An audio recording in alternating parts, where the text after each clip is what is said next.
Publik dikejutkan dengan kabar anggota DPR RI periode 2024-2029, Atalia Praratia menggugat cerai suaminya, mantan Gubernur Jawa Barat Ridwan Kamil alias Kang Emil setelah 29 tahun berumah tangga. Atalia Praratia yang dikenal dengan panggilan Ibu Cinta itu resmi mengajukan gugatan cerainya ke Pengadilan Agama Bandung, Jawa Barat pada Senin 15 Desember 2025. Gugatan cerai Atalia ke Ridwan Kamil dibenarkan Panitera Pengadilan Agama Bandung Dede Supriyadi.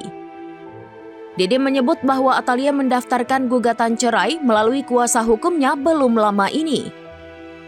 Namun Dede enggan mengungkap rinci isi gugatan Atalia. Dede hanya memastikan bahwa sidang pertama gugatan dijadwalkan akan digelar pada Rabu 17 Desember 2025. Hingga berita ini ditayangkan, Atalia belum memberikan keterangan terkait gugatan cerai terhadap suaminya Ridwan Kamil. Selama ini Atalia dan Ridwan terlihat sebagai pasangan yang harmonis dan romantis. Namun belakangan sejumlah masalah dan isu menerpa Ridwan Kamil. Mulai dari klaim wanita lain yang memiliki anak darinya sampai dugaan korupsi.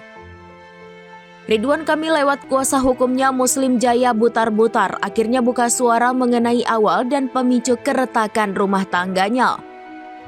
Muslim mengatakan mulai pecahnya rumah tangga Atalia dan Ridwan Kamil memang sudah cukup lama terjadi sejak munculnya wanita Lisa Mariana. Muslim mengakui bahwa isu yang beredar sebelumnya soal kasus dengan Lisa Mariana memang berpengaruh pada rumah tangga Ridwan Kamil dan Atalia.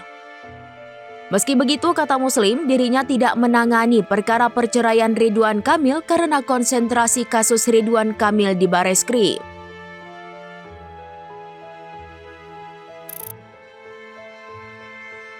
Download Tribun X sekarang, menghadirkan lokal menjadi Indonesia.